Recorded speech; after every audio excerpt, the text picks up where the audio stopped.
পিহু কোথায় গো? ওকে বলেছিলাম অনুষ্কাকে সাজিয়ে দিতে। সে মেয়েকে তো আমি কোথাও খুঁজেই পাচ্ছি না, কোথায় গেছে? বৌদি নিশ্চয় কোনো কাজে গেছে মাসি, চিন্তা করো না, চলে আসবে।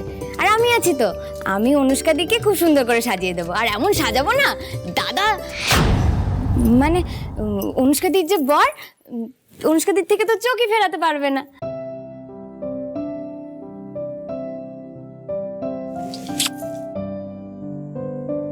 আজকের দিনে এমন মুখ গোমরা করে থাকতে নেই মা। এরপর তো তুই দেশে বিদেশে ঘুরে বেড়াবি, আমাদের ছেড়ে কত দূরে চলে যাবি। আজকের দিনে যদি এরকম মুখ গোমরা করে থাকিস আমাদের ভালো লাগে বল?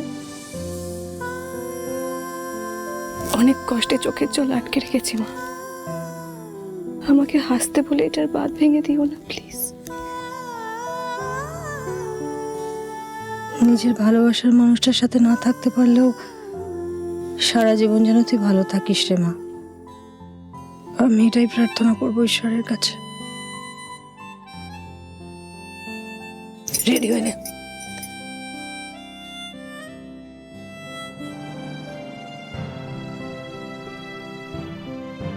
তুমি এরকম কষ্ট পেও না অনুষ্কা দি, একটু ভরসা রাখো।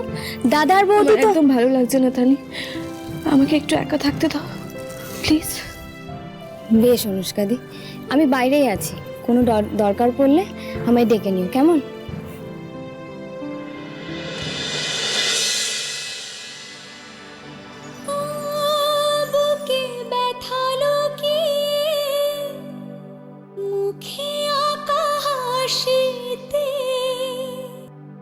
যে শুধু সুখী হয় এ মনের খুশিতে,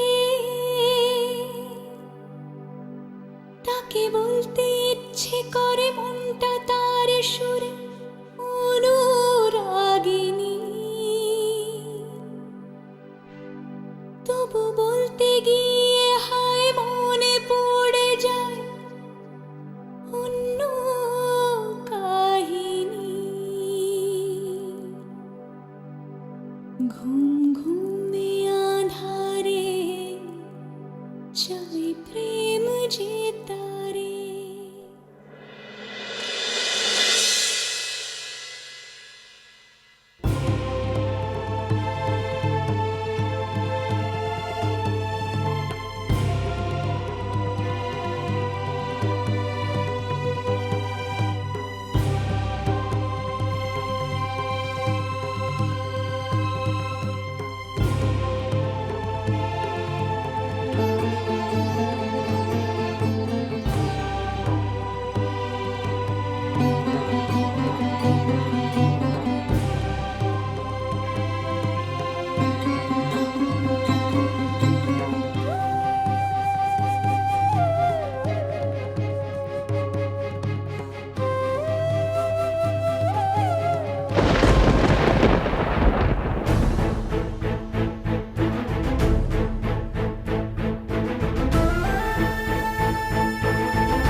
আমার থেকে ভালো তোমাকে কেউ রাখতে পারবে না, কারণ আমি তোমাকে সব থেকে বেশি ভালোবাসি।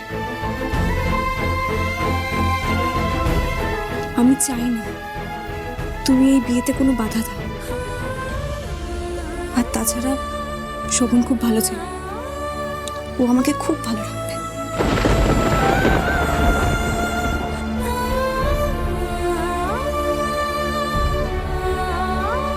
আমাকে ক্ষমা করো ঋত্বিক, আমি তোমাকে মিথ্যে কথা বলেছিলাম। আমি শুধু তোমাকেই ভালোবাসি, সারা জীবন শুধু তোমাকেই ভালোবাসবো ঋত্বিক। আমি জানি না আমি তোমাকে বলে শোভনকে কি করে বিয়ে করে থাকবো। আমার খুব কষ্ট হচ্ছে ঋত্বিক, আমি পারছি না।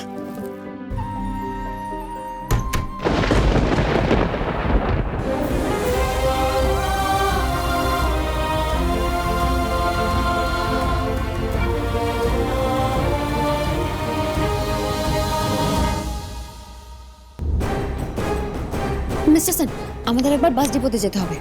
ওখানে একটা টোটো ইউনিয়ন আছে, ওখানকার লিডার রাম কাকা আমাকে খুব ভালো করেছেন, আমাকে খুব ভালোবাসেন। আমাদের ওখানে গিয়ে জানতে হবে যে ওরা বাস থেকে নেমে এক্স্যাক্টলি কোথায় গেছিল। মানে ওরা বাস থেকে নেমে নিশ্চয়ই টোটোই নিয়েছে। ওরা এক্স্যাক্টলি ঝাড়খণ্ড থেকে এখানে এসে কোথায় গিয়েছিল সেটা জানাটা আমাদের প্রয়োজন মিস্টার সেন। মিস বৃষ্টিবাড়ি, আমাদের হাতে একেবারেই সময় নেই। আর আর বিয়ের লগ্নের সময় হয়ে যাচ্ছে। এই সব কিছু খোঁজ খবর করার আগে আমাদের এই বিয়েটা আটকাতে হবে।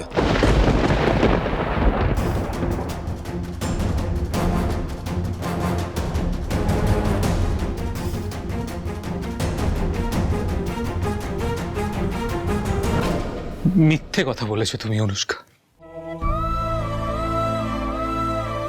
মিথ্যে বলেছো। আমি জানি অনুষ্কা, তুমি আমায় মিথ্যে কথা বলেছো। তোমার চোখে আমার জন্য আমি যে ভালোবাসা দেখেছি সেটা মিথ্যে হতে পারে না। তুমি শুধু একবার বলো যে তুমি এই বিয়েটা করতে চাও না, তারপর দেখো আমি কি করি। তুমি কিচ্ছু করতে পারবে না ঋত্বিক, কিচ্ছু না। আমার হাত বাঁধা, আমাকে এই বিয়েটা করতেই হবে। আর এই বিয়েটার সঙ্গে আমার মা বাবার মান সম্মান জড়িয়ে আছে। আমি বাবাকে কথা দিয়েছি যে আমি এই বিয়েটা করব। বাবাকে দেওয়া কথা আমি ফেলতে পারবো না ঋত্বিক। আমি জানি অনুষ্কা, তুমি বিয়েটা করছো শুধুমাত্র তোমার বাবাকে কথা দিয়েছো বলে। তোমার মায়ের সঙ্গে আমার কথা হয়েছে। মা তোমাকে কি বলেছে? উনি বুঝিয়েছেন আমাকে যে ভালোবাসার থেকে দায়িত্বের দায় অনেক বেশি। পরিস্থিতির চাপে পড়ে আমাদের এমন এমন কিছু সিদ্ধান্ত নিতে হয় যেটা নিতেই হয়। আর তোমাদের বিয়েটা সেরকমই একটা সিদ্ধান্ত হয়তো। আমি বুঝি অনুষ্কা, আমি সব বুঝি। আমি এটাও বুঝি যে ওই সমীরণ বাবু খুব বড় মনের মানুষ, তোমাদের সাহায্য করেছেন। আর তোমার বাবা মৃত্যুর মুখ থেকে ফিরে এসেছেন শুধুমাত্র ওই সমীরণ বাবুর জন্য, আর অফকোর্স ওনার ছেলের জন্য। জানো অনুষ্কা, এইটুকু যদি আমার জন্য কেউ করতো না, আমি আমার জীবনটা পর্যন্ত দিয়ে দিতে পারতাম। কিন্তু তোমায় অন্য কারোর সঙ্গে দেখবো সেই শক্তিটা আমার নেই অনুষ্কা। আচ্ছা অনুষ্কা, আমার একটা কথা বলো, আমাদের ভালোবাসার কি কোনো মূল্য নেই? আমাদের স্বপ্ন, আমাদের ইচ্ছে আর কি কোনো দাম নেই? সবসময় সবকিছু আমাদের ইচ্ছে মতো হয় না ঋত্বিক। আমাদেরকে অনেক কিছু স্যাক্রিফাইস করতে হয়। স্যাক্রিফাইস? তুমি তোমার জীবনটা স্যাক্রিফাইস করে দেবে? আচ্ছা, আমি আমার সুখের কথা ভুলে গেলাম, আমি শুধু তোমার সুখের কথা ভাবছি। তুমি পারবে তো আমার ভালোবাসাটাকে নিজের মনে যত্ন করে গুছিয়ে রেখে বিয়ে করে ওই শোভনের সঙ্গে সারাটা জীবন সুখে কাটিয়ে দিতে পারবে?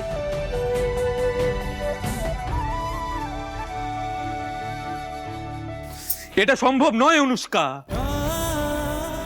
জোর করে কাউকে বিয়ে করা যায়, ভালোবাসা যায় না। জোর করে কারোর সঙ্গে থাকা যায়, ভালো থাকা যায় না। আর যদি ভালোই না থাকবে তাহলে বিয়েটা কেন করবে? শুধু আমি পারি, শুধু আমি পারি তোমাকে সুখে রাখতে অনুষ্কা। আমি পারি তোমাকে ভালোবাসতে, ভালো রাখতে, আর কেউ নয়।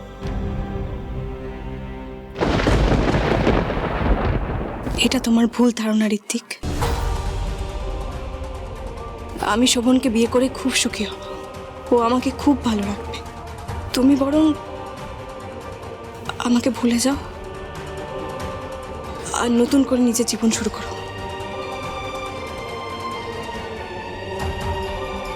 আমি তোমায় ভুলে গেলেও তুমি আমায় ভুলে যেতে পারবে তো?